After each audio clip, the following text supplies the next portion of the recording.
गोटे नुआ भिडियो समस्त को स्वागत। ये भिडियो आमे स्पेशल ओटीटी 2025 पे किसी सोशल साइंस रो क्वेश्चन डिस्कशन करबा। तो फर्स्ट क्वेश्चन होची आम देशर पूर्व को लगी केउ देश अछि। ऑप्शन रे अछि पूर्व पाकिस्तान ना बांग्लादेश ना म्यांमार। आम देशर पूर्व को लगी रही देश होची कि ना Myanmar. Option D right answer. एपर 2 नंबर पृथ्वी रे केतोटी महासागर अछि। 5टी ना 7टी ना 3टी ना 4टी। तबे पृथ्वी रे महासागर अछि केतोटी ना 5टी।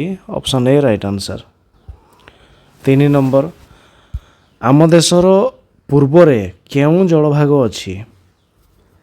अरब सागर ना बंगोपसागर ना काम्बे उपसागर ना मेक्सिको उपसागर। आम देशर पूर्व रही कौन ना बंगोपसागर रही। Option B right answer.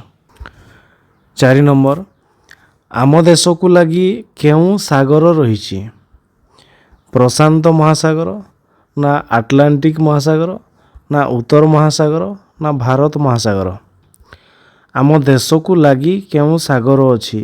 तबे ये 4टी ऑप्शन मध्यरु के अछि ना भारत महासागर रही। तबे ऑप्शन डी हिजवार राइट आंसर। 5 नंबर आम देशर ऊपर को केउ देश अछि। चीन ना नेपाल ना भूटान ना चीन नेपाल भूटान। आम देशर ऊपर को उत्तर को ताले को देश गुड़िक रही ना ताहा जीवो कि ना चीन रही नेपाल भी रही भूटान भी रही। Option D right answer. 6 number भारतर पूर्व रे केउ सागर रही। अरब सागर ना भारत महासागर ना भूमध्य सागर ना बंगोपसागर। भारतर पूर्व रे रही कि ना बंगोपसागर। Option D right answer. 7 number आम देशर पश्चिम पाख को लगी केउ देश रही। पाकिस्तान ना अफगानिस्तान ना भूटान ना नेपाल। आम देशर पश्चिम पाख को आम देशर पश्चिम अंचल किए रही ना पाकिस्तान रही। Pakistan. Option A right answer. एपर 8 नंबर भारतर पश्चिम रे अवस्थित पड़ोसी देश। पाकिस्तान ना बांग्लादेश ना भूटान ना श्रीलंका। भारतर पश्चिम रे रही पाकिस्तान पड़ोसी देश। Option A right answer. एपर 9 नंबर आम देशर पश्चिम रे केउ द्वीपपुंज अछि। ऑप्शन रे अछि लाक्षाद्वीप पुंज ना अंडमान द्वीपपुंज ना श्रीलंका ना निकोबर द्वीपपुंज। आम देशर पश्चिम रे रही कौन ना लाक्षाद्वीप रही पश्चिम रे। Option A right answer. 10 number आम देशर पश्चिम को लगी केउ जलभाग रही। अरब सागर ना उत्तर महासागर ना पारस्य सागर ना बंगोपसागर। आम देशर पश्चिम को लगिकी रही जलभाग होची किए ना Arab Sagar. Option A right answer. एपर 11 नंबर अंडमान निकोबर केउ सागर मध्य अवस्थित। अरब सागर ना बंगोपसागर ना कास्पियन सागर ना भारत महासागर। अंडमान निकोबर केउ सागर मध्य अवस्थित। तबे तार आंसर हो कौन ना बंगोपसागर। अंडमान निकोबर बंगोपसागर मध्य रही। Option B right answer. यह 12 नंबर आम देश भारत गोटे की प्रकार स्थल भाग। द्वीप अटे ना उपद्वीप ना द्वीपपुंज ना उपद्वीपपुंज। आम देश भारत गोटे की प्रकार स्थल भाग जदि देखिबा तेबे ताहा हिजबो कौन ना भारत गोटे उपद्वीप कहबा ताकू। Option B right answer. यह 13 नंबर भूगोलकर ठीक मझिरे कल्पना करा जाइथिबा वृत्त को कौन कहा जाए। सुमेरु वृत्त ना कुमेरु वृत्त ना विषुव वृत्त ना कर्कट क्रांति। भूगोलकर ठीक मझिरे रही किए ना विषुव वृत्त। Option C right answer. एपर 14 नंबर आम देशर पश्चिम रे केउ द्वीपपुंज अछि। लाक्षाद्वीपपुंज ନା ଆଣ୍ଡାମାନ ଦ୍ୱୀପପୁଞ୍ଜ, ନା ଶ୍ରୀଲଙ୍କା, ନା ନିକୋବର ଦ୍ୱୀପପୁଞ୍ଜ। ଆମ ଦେଶର ପଶ୍ଚିମରେ ରହିଛି କ'ଣ ନା ପଶ୍ଚିମରେ ରହିଛି ଲାକ୍ଷାଦ୍ୱୀପ ଦ୍ୱୀପପୁଞ୍ଜ। Option A right answer. ଏପରେ 15 ନମ୍ବର, ମାନଚିତ୍ରରେ ସବୁଜ ରଙ୍ଗଟି କେଉଁ ଅଞ୍ଚଳକୁ ଦର୍ଶାଏ? ମାଳଭୂମି, ନା ସମତଳ ଭୂମି, ନା ଜଳଭାଗ, ନା ପାହାଡ଼ିଆ ଅଞ୍ଚଳ? ସବୁଜ ରଙ୍ଗ ହେଉଛି କ'ଣ ନା ସମତଳ ଭୂମି। Option B right answer. 16 number, ଆରବ ସାଗରରେ ଥିବା ଭାରତର ସ୍ଥଳଭାଗକୁ କ'ଣ କୁହାଯାଏ? ଆଣ୍ଡାମାନ, ନା ନିକୋବର, ନା ଶ୍ରୀଲଙ୍କା, ନା ଲାକ୍ଷାଦ୍ୱୀପ? ଆରବ ସାଗର ମଧ୍ୟରେ ଥିବା ସ୍ଥଳଭାଗକୁ ଆମର କ'ଣ କହିବା ନା Lakshadweep. Option D right answer. ଏପରେ 17 ନମ୍ବର, ସୂର୍ଯ୍ୟଙ୍କର ଲମ୍ବ କିରଣ ପ୍ରାୟ ବର୍ଷ ସାରା କେଉଁ ଅଞ୍ଚଳରେ ପଡ଼େ? ମେରୁ ଅଞ୍ଚଳରେ, ନା ସୁମେରୁ ଅଞ୍ଚଳରେ, ନା କୁମେରୁ ଅଞ୍ଚଳରେ, ନା ବିଷୁବରେଖା ଅଞ୍ଚଳରେ? ସୂର୍ଯ୍ୟଙ୍କର ଲମ୍ବ କିରଣ ପୃଥିବୀର ମଧ୍ୟଭାଗରେ ବର୍ଷ ସାରା ପଡ଼ିଥାଏ। ତାହା ହେଉଛି ବିଷୁବରେଖା ଅଞ୍ଚଳ। Option D right answer. 18 number, ସୂର୍ଯ୍ୟଙ୍କର କିରଣ ବର୍ଷ ସାରା ଅଧିକ ପାଉଥିବା ଅଞ୍ଚଳକୁ କ'ଣ କୁହାଯାଏ? ଗ୍ରୀଷ୍ମମଣ୍ଡଳ, ନା ହିମମଣ୍ଡଳ, ନା ଉତ୍ତର ହିମମଣ୍ଡଳ, ନା ନାତିଶୀତୋଷ୍ଣ ମଣ୍ଡଳ? ସୂର୍ଯ୍ୟଙ୍କର କିରଣ ବର୍ଷ ସାରା ଅଧିକ ମିଳିବ, ତାହା ହେଇଯିବ କ'ଣ ନା ସେ ହେଇଯିବ ଗ୍ରୀଷ୍ମମଣ୍ଡଳ। Option A right answer. ଏପରେ 19 ନମ୍ବର, ବିଷୁବବୃତ୍ତର ଉତ୍ତର ଭାଗରେ ଥିବା ବୃତ୍ତକୁ କ'ଣ କୁହାଯାଏ? କର୍କଟ କ୍ରାନ୍ତି, ନା କୁମେରୁ ବୃତ୍ତ, ନା ମକର କ୍ରାନ୍ତି, ନା ସୁମେରୁ ବୃତ୍ତ? ବିଷୁବବୃତ୍ତର ଉତ୍ତର ଭାଗରେ ଥିବା, ତ ସେ ହେଇଯିବ କ'ଣ ନା କର୍କଟ କ୍ରାନ୍ତି। ପ୍ରଥମେ କର୍କଟ କ୍ରାନ୍ତି, ତାପରେ ସୁମେରୁ ବୃତ୍ତ। ତେଣୁ ଅପସନ୍ ଏ ହେଇଯିବ ରାଇଟ୍ ଆନ୍ସର୍। 20 ନମ୍ବର, ପୃଥିବୀର ଦକ୍ଷିଣ ଗୋଲାର୍ଦ୍ଧରେ ଦକ୍ଷିଣ ପ୍ରାନ୍ତକୁ କ'ଣ କୁହାଯାଏ? କୁମେରୁ, ନା କୁମେରୁ ବୃତ୍ତ, ନା ମକର କ୍ରାନ୍ତି, ନା ମକର କ୍ରାନ୍ତି ରେଖା? ଦକ୍ଷିଣ ଗୋଲାର୍ଦ୍ଧରେ ଦକ୍ଷିଣ ପ୍ରାନ୍ତକୁ ଆମେ କ'ଣ କହିବା?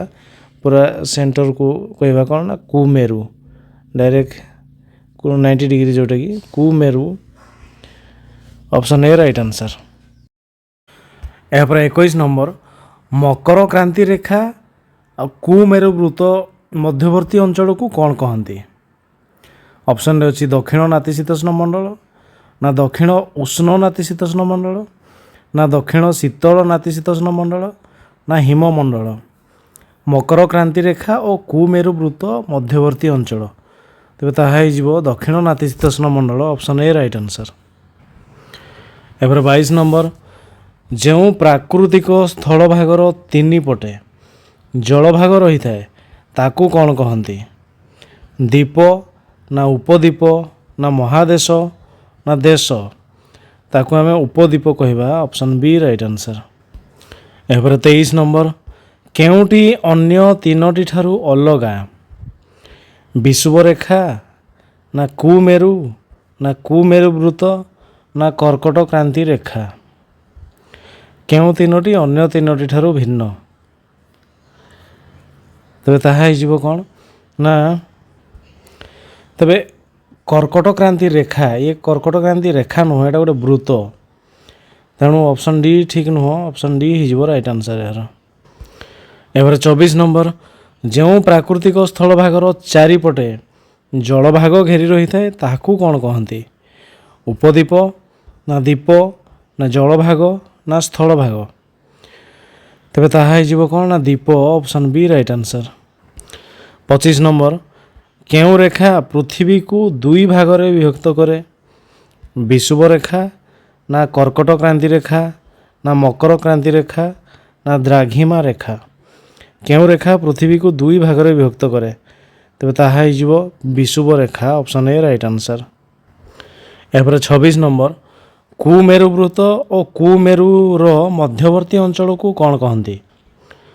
ଉତ୍ତର ହିମମଣ୍ଡଳ, ନା ଦକ୍ଷିଣ ହିମମଣ୍ଡଳ, ନା ଦକ୍ଷିଣ ନାତିଶୀତୋଷ୍ଣ ମଣ୍ଡଳ, ନା ଗ୍ରୀଷ୍ମମଣ୍ଡଳ?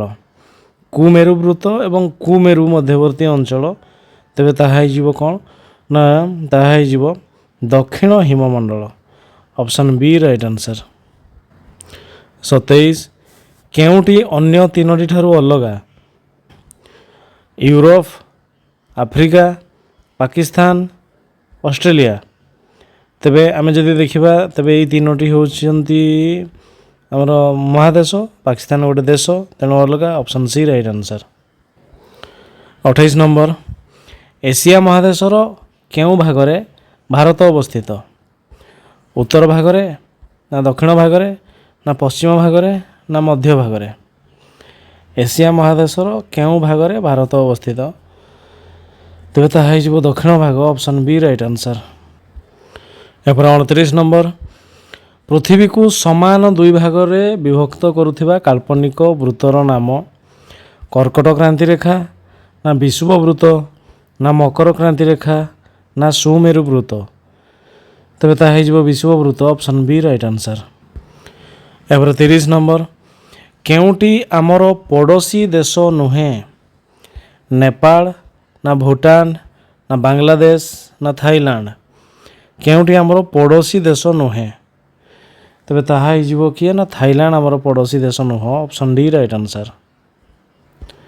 ଏହାପରେ 31, 6.5 ଡିଗ୍ରୀ ଉତ୍ତର ସମାକ୍ଷ ରେଖାକୁ କ'ଣ କହନ୍ତି? ସୁମେରୁ, ନା କୁମେରୁ, ନା ସୁମେରୁ ବୃତ୍ତ, ନା କର୍କଟ କ୍ରାନ୍ତି ରେଖା?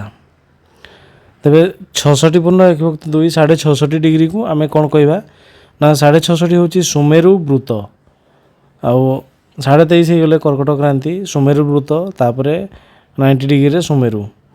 ତେଣୁ 6.5 ଡିଗ୍ରୀ ଉତ୍ତର ସୁମେରୁ ବୃତ୍ତ। Option C right answer. ଏପରେ 32, ବିଷୁବ ବୃତ୍ତର ଦକ୍ଷିଣ ଭାଗରେ ଥିବା ବୃତ୍ତଟି କ'ଣ? ମକର କ୍ରାନ୍ତି, ନା କୁମେରୁ ବୃତ୍ତ, ନା କର୍କଟ କ୍ରାନ୍ତି, ନା ସୁମେରୁ ବୃତ୍ତ? ବିଷୁବ ବୃତ୍ତର ଦକ୍ଷିଣକୁ ଯିବା, ଦକ୍ଷିଣକୁ ଯଦି ଯିବା ତେବେ ସେଥିରେ ଅଛି ମକର କ୍ରାନ୍ତି। Option A right answer.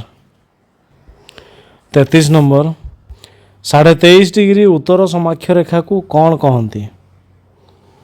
କର୍କଟ କ୍ରାନ୍ତି ରେଖା, ନା ମକର କ୍ରାନ୍ତି ରେଖା, ନା ବିଷୁବ ରେଖା, ନା ଦ୍ରାଘିମା ରେଖା? 23.5 ଡିଗ୍ରୀ ଉତ୍ତର ସମାକ୍ଷ ରେଖା, 23.5 ଡିଗ୍ରୀ 0 ଡିଗ୍ରୀ ବିଷୁବ ରେଖା, ତାର ଉପରକୁ ଯଦି ଯିବା ଉତ୍ତରକୁ, ତେବେ ସିଏ ହେଇଯିବ କିଏ? ନା କର୍କଟ କ୍ରାନ୍ତି ରେଖା। Option A right answer. ଏପରେ 34, ଆମ ଦେଶର ପୂର୍ବରେ ଆମର କେଉଁ ଦ୍ୱୀପପୁଞ୍ଜ ରହିଛି? ଆଣ୍ଡାମାନ ନିକୋବର, ନା ଲାକ୍ଷାମିନିକୟ, ନା ହକାଇତୋ, ନା ସେଲୁଲାର? ଆମ ଦେଶର ପୂର୍ବରେ ରହିଛି କିଏ? ନା ଆଣ୍ଡାମାନ ନିକୋବର ଦ୍ୱୀପପୁଞ୍ଜ ରହିଛି। Option A right answer. ଏପରେ 35 ନମ୍ବର, ସୂର୍ଯ୍ୟକିରଣ ବର୍ଷ ସାରା ଅଧିକ ପାଉଥିବା ଅଞ୍ଚଳକୁ କ'ଣ କୁହାଯାଏ? ଗ୍ରୀଷ୍ମମଣ୍ଡଳ, ନା ହିମମଣ୍ଡଳ, ନା ଉତ୍ତର ହିମମଣ୍ଡଳ, ନା ନାତିଶୀତୋଷ୍ଣ ମଣ୍ଡଳ? ସୂର୍ଯ୍ୟକିରଣ ବର୍ଷ ସାରା ଅଧିକ ପାଉଛି, ତେବେ ସେ ହେଇଯିବ ଗ୍ରୀଷ୍ମମଣ୍ଡଳ। Option A right answer. ଏପରେ 36 ନମ୍ବର, ବିଷୁବ ରେଖା ପୃଥିବୀର କେଉଁ ମହାଦେଶର ମଧ୍ୟଭାଗ ଦେଇକି ଯାଇଛି? ଏସିଆ, ନା ଆଫ୍ରିକା, ନା ଦକ୍ଷିଣ ଆମେରିକା, ନା ଉତ୍ତର ଆମେରିକା? ବିଷୁବ ରେଖା ପୃଥିବୀର କେଉଁ ମହାଦେଶର ମଧ୍ୟଭାଗ ଦେଇକି ଯାଇଛି? ତେବେ ତାହା ହେଇଯିବ କ'ଣ? ନା ଆଫ୍ରିକା ମହାଦେଶକୁ ଦୁଇ ଭାଗରେ ବିଭକ୍ତ କରାହେଉଛି। ଆଫ୍ରିକାକୁ ଦୁଇ ଗୋଲାର୍ଦ୍ଧର ଦେଶ ମଧ୍ୟ କହିବା। ତେଣୁ option B right answer. 37 number, 23.5 degree ଦକ୍ଷିଣ ସମାକ୍ଷ ରେଖାକୁ କ'ଣ କହନ୍ତି? କର୍କଟ କ୍ରାନ୍ତି ରେଖା, ନା ବିଷୁବ ରେଖା, ନା ମକର କ୍ରାନ୍ତି ରେଖା, ନା ମୂଳ ଦ୍ରାଘିମା ରେଖା? 23.5 ଡିଗ୍ରୀ ଦକ୍ଷିଣ ସମାକ୍ଷ ରେଖା, ତେବେ ସେ ହେଇଯିବ କିଏ? ନା ମକର କ୍ରାନ୍ତି ରେଖା। Option C right answer. 38, କର୍କଟ କ୍ରାନ୍ତି ଓ ସୁମେରୁ ବୃତ୍ତ ମଧ୍ୟବର୍ତ୍ତୀ ଅଞ୍ଚଳକୁ କ'ଣ କହନ୍ତି? ଉତ୍ତର ହିମମଣ୍ଡଳ, ନା ଉତ୍ତର ନାତିଶୀତୋଷ୍ଣ ମଣ୍ଡଳ, ନା ଉତ୍ତର ଶୀତଳ ନାତିଶୀତୋଷ୍ଣ ମଣ୍ଡଳ, ନା ଉତ୍ତପ୍ତ ଉଷ୍ଣ ନାତିଶୀତୋଷ୍ଣ ମଣ୍ଡଳ? କର୍କଟ କ୍ରାନ୍ତି ଏବଂ ସୁମେରୁ ବୃତ୍ତ ମଧ୍ୟବର୍ତ୍ତୀ ଅଞ୍ଚଳ, ତେବେ ତାହା ହେଇଯିବ କ'ଣ? ନା ଉତ୍ତର ନାତିଶୀତୋଷ୍ଣ ମଣ୍ଡଳ। Option B right answer. 39, କେଉଁଟି ଅନ୍ୟ ତିନୋଟି ଠାରୁ ଅଲଗା? ଚୀନ, ନା ବ୍ରହ୍ମଦେଶ, ନା ବାଂଲାଦେଶ ନା ଥାଇଲାଣ୍ଡ। କେଉଁଠି ଅନ୍ୟ ତିନୋଟି ଠାରୁ ଅଲଗା? ଯଦି ଆମେ ଦେଖିବା ତେବେ ଅଲଗା ହେଇଯିବ କିଏ ନା ସେ ହେବ ଥାଇଲାଣ୍ଡ, ଯେଉଁଟାକି ଆମର ପଡ଼ୋଶୀ ଦେଶ ନୁହଁ। Option D right answer. ଯେଉଁ ରେଖାଟି ପୃଥିବୀର ମଧ୍ୟ ବା ଗ୍ଲୋବର ମଧ୍ୟ ଭାଗରେ ରହିଥାଏ ତାକୁ କୁହନ୍ତି କ'ଣ ନା ବିଷୁବବୃତ୍ତ ବା ବିଷୁବକ୍ରାନ୍ତି। Option B right answer. ଏହାପରେ 41, ଯେଉଁ ପ୍ରାକୃତିକ ସ୍ଥଳଭାଗର 3 ପଟେ ଜଳଭାଗ ରହିଥାଏ ତାକୁ କୁହାଯିବ କ'ଣ ନା ଉପଦ୍ୱୀପ। Option B right answer. 43 number, ଆମ ଦେଶ କେଉଁ ମହାଦେଶରେ ଅବସ୍ଥିତ? Europe, Africa, Australia, Asia. ଆମ ଦେଶ ଭାରତ ଏସିଆ ମହାଦେଶରେ ଅବସ୍ଥିତ। Option D right answer. ଏହାପରେ 44, କର୍କଟ କ୍ରାନ୍ତି ରେଖା ଓ ମକର କ୍ରାନ୍ତି ରେଖାର ମଧ୍ୟବର୍ତ୍ତୀ ଅଞ୍ଚଳକୁ କ'ଣ କହନ୍ତି? ଗ୍ରୀଷ୍ମମଣ୍ଡଳ, ନାତିଶୀତୋଷ୍ଣ ମଣ୍ଡଳ, ଉଷ୍ଣ ନାତିଶୀତୋଷ୍ଣ ମଣ୍ଡଳ, ହିମମଣ୍ଡଳ। ତେବେ ତାର ଆନ୍ସର୍ ହେଇଯିବ କର୍କଟ କ୍ରାନ୍ତି, ମକର କ୍ରାନ୍ତି। ତା ମଧ୍ୟଭାଗ ହେଉଛି ଗ୍ରୀଷ୍ମମଣ୍ଡଳ। Option A right answer. ଏହାପରେ 45 ନମ୍ବର, ଭୂଗୋଲକରେ ମରୁଭୂମି ଚିହ୍ନିବା ପାଇଁ କେଉଁ ରଙ୍ଗକୁ ଖୋଜିବା? ବାଦାମୀ ନା ନୀଳ ନା ହଳଦିଆ ନା ଖଇରିଆ? ମରୁଭୂମି ଚିହ୍ନିବା ପାଇଁ ଆମେ କ'ଣ କରିଥାଉ ନା ହଳଦିଆ ରଙ୍ଗ, ମରୁଭୂମିକୁ ହଳଦିଆ ରଙ୍ଗ ଦିଆହେଇଥାଏ। Option C right answer. 46, ସୁମେରୁ ବୃତ୍ତ ଓ ସୁମେରୁର ମଧ୍ୟବର୍ତ୍ତୀ ଅଞ୍ଚଳକୁ କ'ଣ କହନ୍ତି? ହିମମଣ୍ଡଳ, ଉତ୍ତର ହିମମଣ୍ଡଳ ନା ଉତ୍ତର ନାତିଶୀତୋଷ୍ଣ ମଣ୍ଡଳ ନା ଉତ୍ତର ଶୀତଳ ନାତିଶୀତୋଷ୍ଣ ମଣ୍ଡଳ? ସୁମେରୁ ଆଉ ସୁମେରୁର ମଧ୍ୟବର୍ତ୍ତୀ ଅଞ୍ଚଳ। ତେବେ ତାହା ହେଇଯିବ ଉତ୍ତର ହିମମଣ୍ଡଳ। Option B right answer. 47, 6.5 degree ଦକ୍ଷିଣ ସମାକ୍ଷ ରେଖାକୁ କ'ଣ କହନ୍ତି? ମକର କ୍ରାନ୍ତି ରେଖା ନା କୁମେରୁ ବୃତ୍ତ ନା ସୁମେରୁ ବୃତ୍ତ ନା କୁମେରୁ? 6.5 ଡିଗ୍ରୀ ଦକ୍ଷିଣ ସମାକ୍ଷ ରେଖାକୁ ଆମେ କ'ଣ କହିବା ନା ସେ ହେଉଛି କୁମେରୁ ବୃତ୍ତ। କୁମେରୁ ବୃତ୍ତ। Option B right answer. ଏହାପରେ 48, କେଉଁଟି ଅନ୍ୟ ତିନୋଟି ଠାରୁ ଅଲଗା? ବିଷୁବ ରେଖା ନା ମକର କ୍ରାନ୍ତି ନା ସୁମେରୁ ନା ସୁମେରୁ ବୃତ୍ତ? ଅନ୍ୟ ତିନୋଟି ଠାରୁ ଅଲଗା ଯଦି ଆମେ ଦେଖିବା ତେବେ ସିଏ ହେଇଯିବ କିଏ ନା ବିଷୁବ ରେଖା, ସୁମେରୁ, ସୁମେରୁ ବୃତ୍ତ, ତାପରେ ଅଛି ମକର କ୍ରାନ୍ତି। ତେବେ ଏଇଠୁ ଏଗୁଡ଼ା ତିନୋଟି ଉପରକୁ, ଇଏ ହେଉଛି ମକର କ୍ରାନ୍ତି ଦକ୍ଷିଣକୁ। Option B right answer. 49, ଗ୍ଲୋବରେ ନୀଳ ରଙ୍ଗ ଚିହ୍ନିତ ଅଂଶ କ'ଣ ସୂଚିତ କରେ? ମାଳଭୂମି ନା ପାର୍ବତ୍ୟ ଅଞ୍ଚଳ ନା ସମତଳ ଅଞ୍ଚଳ ନା ଜଳଭାଗ? ନୀଳ ରଙ୍ଗ ହେଉଛି ଜଳଭାଗ। Option D right answer. 50, ପୃଥିବୀର କେଉଁ ମହାଦେଶ ଉଭୟ ଗୋଲାର୍ଦ୍ଧରେ ଅବସ୍ଥିତ? ଏସିଆ ନା ଆଫ୍ରିକା ନା ୟୁରୋପ ନା ଅଷ୍ଟ୍ରେଲିଆ? ତେବେ ତାର ଆନ୍ସର୍ ହେଇଯିବ କିଏ ନା ଆଫ୍ରିକା, ଦୁଇ ମହାଦେଶର ଦୁଇ ଗୋଲାର୍ଦ୍ଧର ଦେଶ। Option B right answer. 51, କେଉଁ ରଙ୍ଗରୁ ଆମେ ସମତଳ ଭୂମି ଚିହ୍ନିବା? ନୀଳ ନା ସବୁଜ ନା ବାଦାମୀ ନା ହଳଦିଆ? ତେବେ ସମତଳ ଭୂମି ସବୁଜ ରଙ୍ଗ। Option B right answer. 52, ପୃଥିବୀରେ କେତୋଟି ମହାଦେଶ ଅଛି? 5ଟି ନା 7ଟି ନା 3ଟି ନା 8ଟି? ମହାଦେଶ ଅଛି କେତୋଟି ନା 7ଟି ମହାଦେଶ। Option B right answer. 53, ଗ୍ଲୋବରେ ଜଳଭାଗ ସୂଚାଉଥିବା ଅଞ୍ଚଳ ହେଉଛି ନୀଳ ରଙ୍ଗ। Option B right answer. 54, କେଉଁ ମହାଦେଶ ଜନଶୂନ୍ୟ ମହାଦେଶ ରୂପେ ପରିଚିତ? ଲୋକ ନାହାନ୍ତି। ଏସିଆ ନା ଆଣ୍ଟାର୍କଟିକା ନା ଅଷ୍ଟ୍ରେଲିଆ ନା ଆଫ୍ରିକା? ଲୋକ ନଥିବା ମହାଦେଶ ହେଉଛି ଆଣ୍ଟାର୍କଟିକା। ବହୁତ ଥଣ୍ଡା, ବହୁତ ବରଫ, ଲୋକ ନାହାନ୍ତି। Option B right answer. 55, ନିମ୍ନୋକ୍ତ ମଧ୍ୟରୁ କେଉଁଟି ଠିକ୍? ବିଷୁବ ବୃତ୍ତର ଉତ୍ତରକୁ କିଛି ବ୍ୟବଧାନରେ ଥିବା ବୃତ୍ତକୁ କର୍କଟ କ୍ରାନ୍ତି କହନ୍ତି। କର୍କଟ କ୍ରାନ୍ତିର ଉପରକୁ କିଛି ବ୍ୟବଧାନରେ ଥିବା ବୃତ୍ତକୁ ସୁମେରୁ ବୃତ୍ତ କୁହାଯାଏ। ତାହେଲେ ଦେଇଛି ସିରେ ଦୁଇଟା ଯାକ ଠିକ୍ ନା ଦୁଇଟା ଯାକ ଭୁଲ? ତେବେ ଏହାର ଆନ୍ସର୍ ହେଇଯିବ କ'ଣ ନା ଦୁଇଟା ଯାକ ଠିକ୍ ଅଛି। Option C right answer. 56 ନିମ୍ନୋକ୍ତ ମଧ୍ୟରୁ କେଉଁ ଉକ୍ତିଟି ଠିକ୍ ଅଛି ବାଛିବା। ସୁମେରୁର ଉପରକୁ କିଛି ବ୍ୟବଧାନରେ ମକର କ୍ରାନ୍ତି ବୃତ୍ତ ରହିଛି।